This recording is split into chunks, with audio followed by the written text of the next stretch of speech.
Welcome to this video, and today video we will discuss about the Aspergillosis family.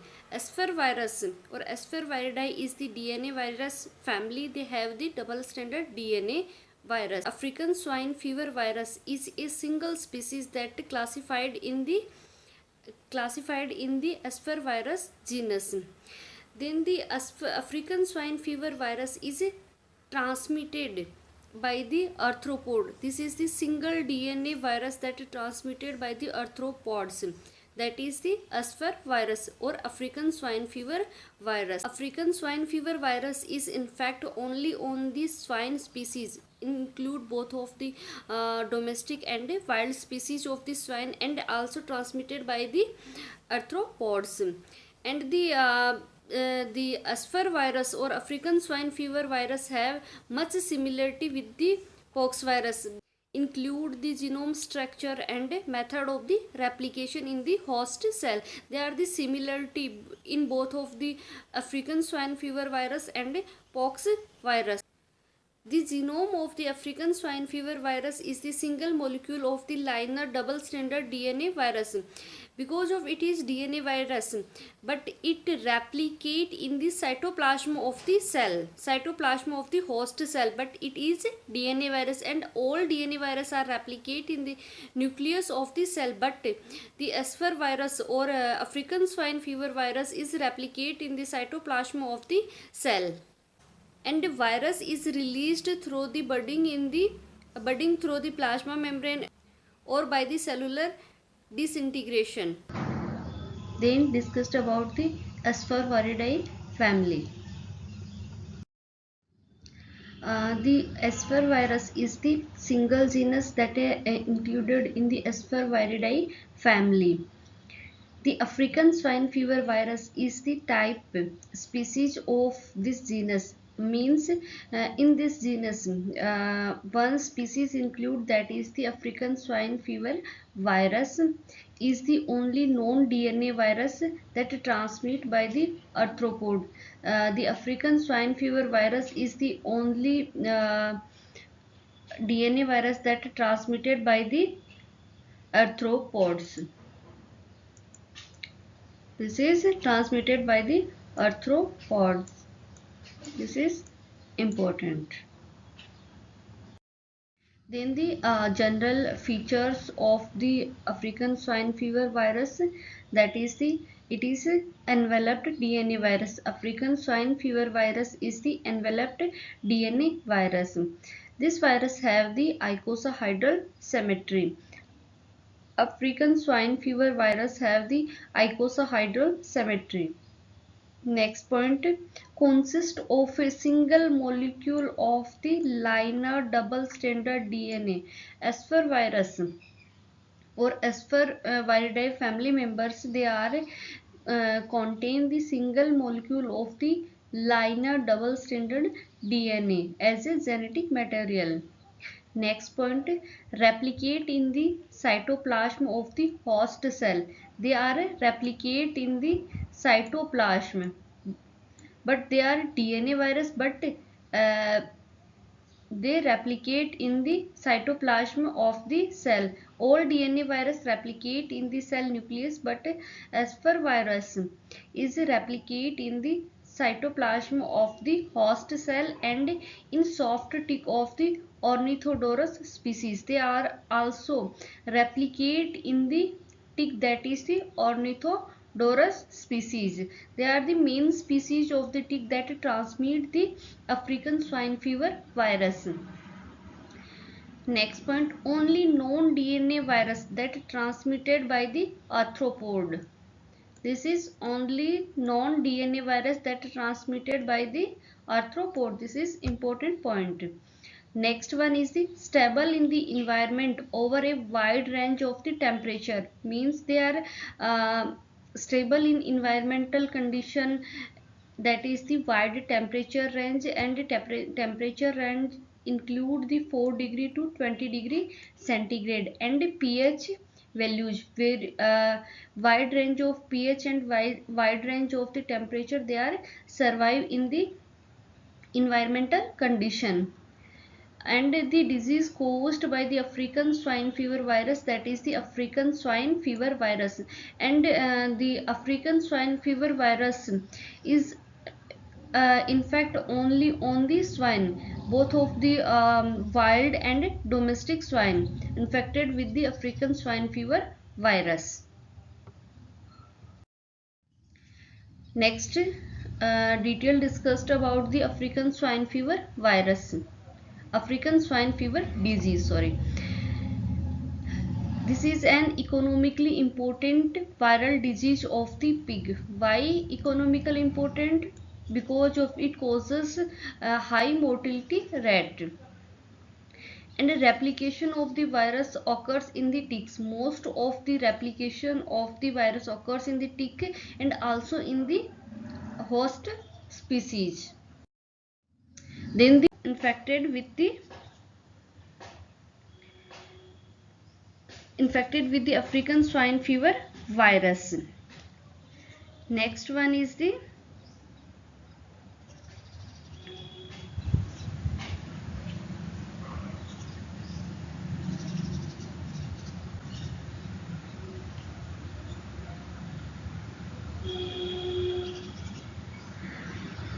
then the epidemiology. Domestic and wild pig are the only species susceptible to the infection. Only on the pig species include both of the domestic and wild pigs are susceptible to infection with the African swine fever virus. Next, African swine fever virus is maintained in a sylovatic cycle involve the soft tick of the genus Ornithodorus and in apparent infection of the Vorthogus and Bushy pigs. The African swine fever maintain in environment and maintain in our surrounding by the sylovatic cycle, and sylovatic cycle is occurs only the in the ticks, that is the Ornithodorus species ticks, and also in the wild pigs. In wild pig we include the Vorthogus and Bushy pigs. Vorthogus and uh, Vorthogus and Bushy pigs. Vorthopox is the wild pigs. They have the two large teeth that curve upward at the side of its mouth. They call the Vorthogus. And then the Bushy pigs. Bushy pigs is the normally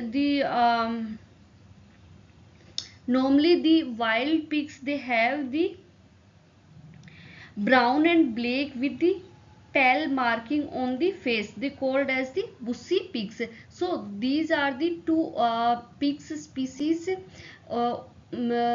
pig species of the wild pigs, that is Vorthogus and Bushy pigs. So African swine fever virus is maintained in the ticks and wild pig, that is Vorthogus and Bushy pigs, and tick include the Ornithodorus tick. Next point, adult Vorthogus with persistent appearance infection rarely developed viremia. In the wild pigs, the African swine fever, they not show the any of the clinical symptom, but they have the persistent infection. And most of they not develop the viremia, so the clinical signs are not appear. Next one is the young Vorthogus develop viremia and are a major source of the virus for the soft tick. In adult tick, they not show any of the clinical symptoms, but in the young pigs or young wild pigs, they develop the viremia and they are the major source of the virus for the soft tick. The soft tick are rare on these young or adult Vorthogus or wild pigs. Next one is the soft tick feed for short period on the host. They soft tick, that is the Ornithodorus, feed on the shorter period on the wild pigs, and before dropping off and slattering in the surfaces and walls and cracks on in the grounds. Next point, ticks are able to maintain and transmit the virus to pigs for years. They are the ticks, that is the Ornithodorus, are able to maintain these virus and transmit these virus to pig for years. Means they maintain the African swine fever virus and transmit the African swine fever virus for many of the years. Next one is the transmission. The ticks are transmit the virus to pigs for years. Okay. Next point, spread of the infection can also occur by the direct contact, usually through a oral or nasal secretion. Direct contact, in direct contact we include the oral or nasal secretions. Contact with blood cells are a result of the fighting between the pigs. So by the oral or nasal secretion are a direct main source or major source of the or major spread of the infection in the pigs, and also the contact with blood by the resulting of the fighting between the pigs.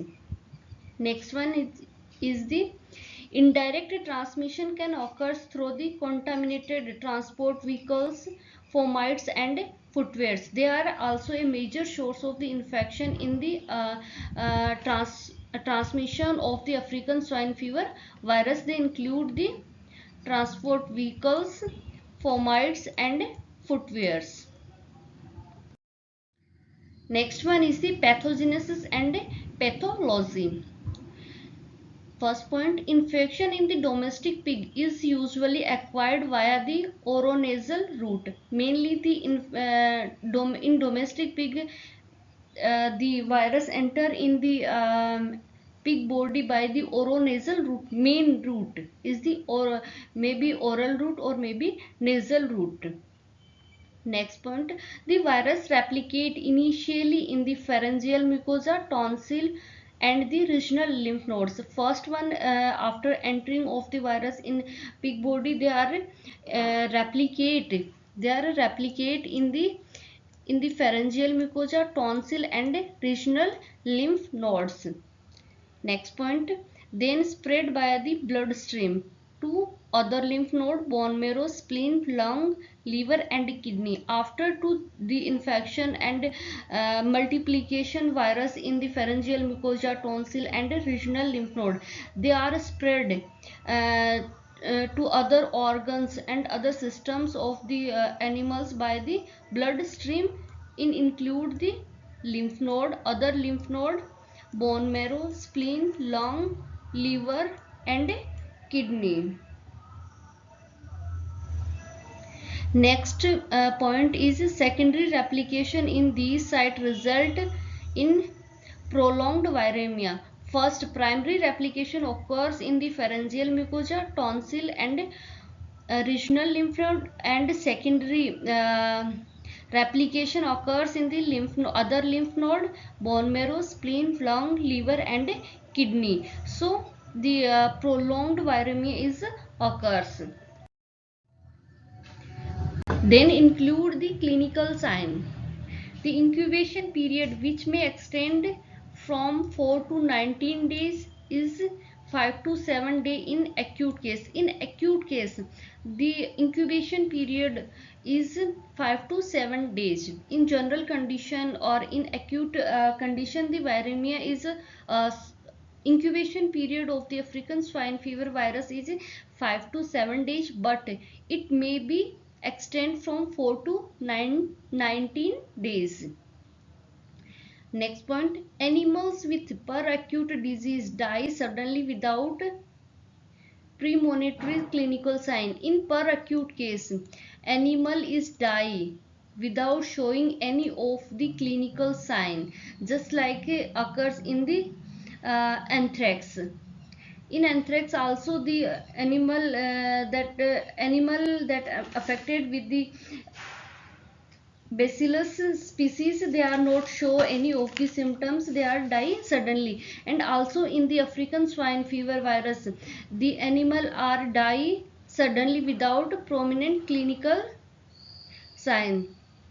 Next point, fever, inappetence, depression, recumbency are the feature of the acute disease. In per acute disease, they not show any of the symptoms, but in acute disease, they show the symptoms just like the fever, inappetence, depression, and recumbency. They are the feature of the acute phase of the African swine fever disease.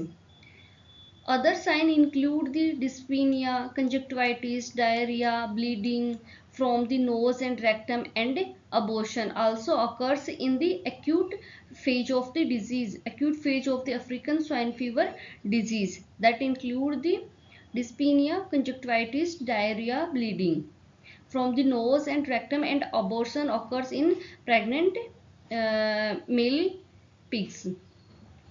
Next, mortality rate is high in per acute and acute disease. Mortality rate high in per acute and acute disease because of in per acute disease they not show symptom and die most of all animals suddenly. Most of all animal affected with per acute form of African swine fever disease, they are definitely die. But in acute cases, may animal mortality rate is also high. Next is the subacute disease has occurs 3 to 4 weeks.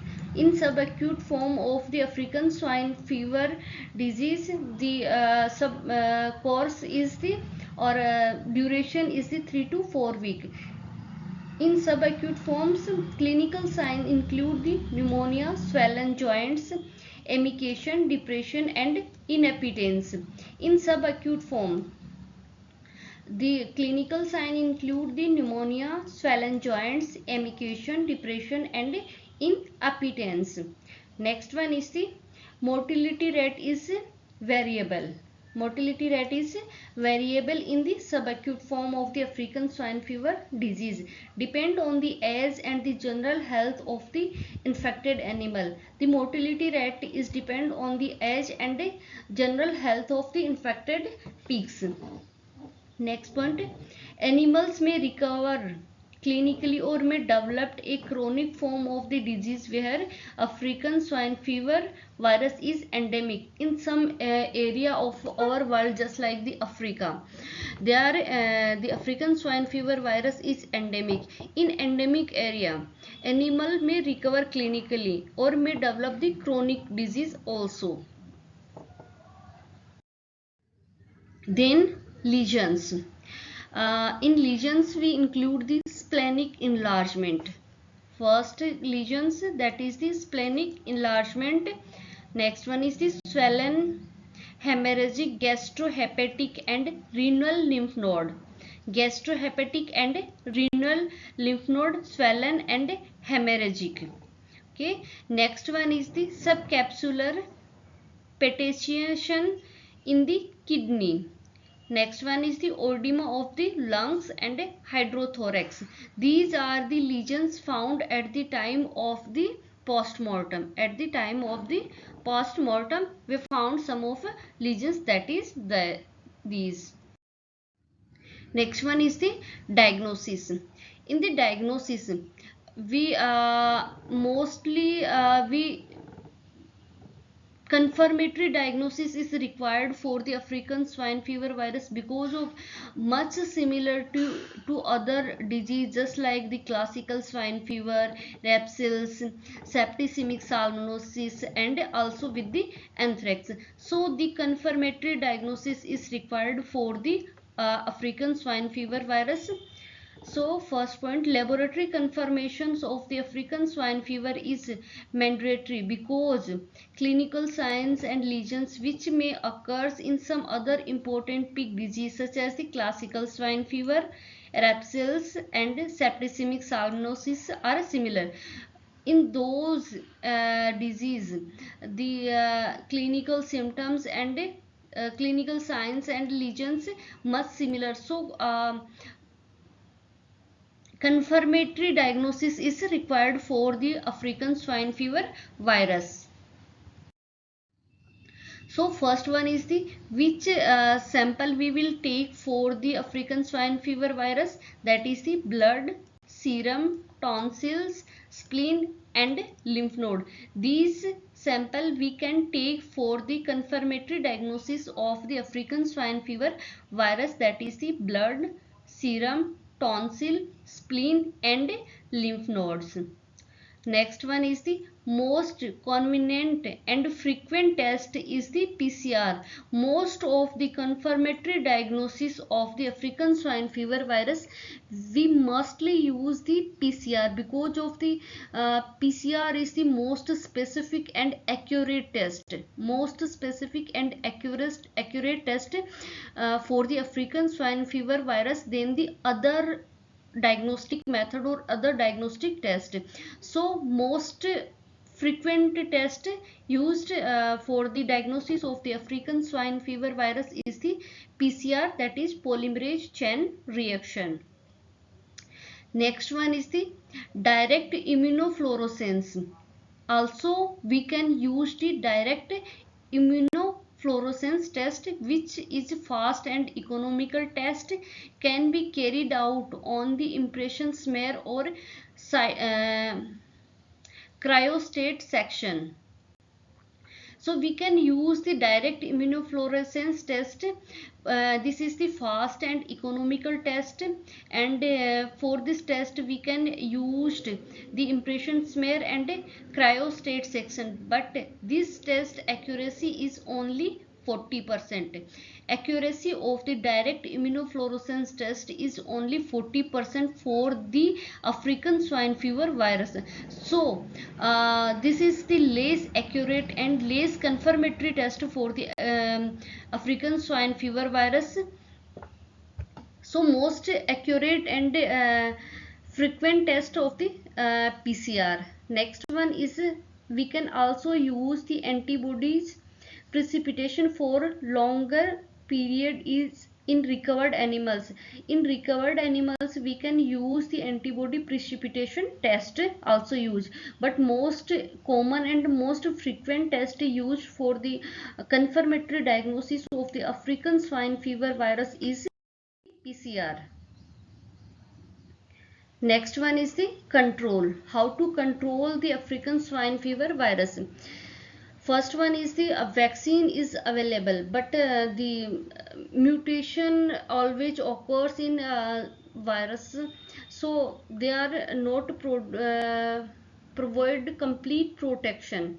So many of the vaccine available against the African swine fever virus include the inactivated vaccine, do not induced protection.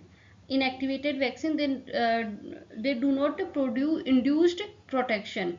Next one is the live attenuated vaccine, induced protection against the challenge with the homologous virus strain in the some pigs, but not all pigs. Next one is the countries maintain disease free status by prohibiting importation of the pigs and pig product. The country that have the African swine fever disease free status, these some country have the some country maintain the African swine fever disease free status, so they prohibit the importation or import of the pigs and pig product from the other countries. Next one is the restriction of the pig movement, serological monitoring of the cavalier pig and prevention of the contact between the domestic pig and orthogus or ticks are important control measure in countries where the disease is endemic. In endemic area we follow some of the rules that decrease the rate of the morbidity of the disease, that include the restriction of the pig movement, means some of the domestic pig enter in the wilder area, so they contact with the wild pig and disease is easily transmitted. Next one is the serological monitoring of the carrier pigs. Serological monitoring also carry in the carrier pigs. Next one is the prevention of the contact between domestic pig and orthogus or ticks are important measure. They are the important measure that follow to control of the disease. Next one is eradication of the tick species which act as a carrier. Tick are act as a carrier, so removal or eradication of the pigs species is important. Next one is the vectors of the African swine fever virus is an essential part of the control program. In a control program of the African swine fever virus or African swine fever disease, uh, the vector control program is essential part.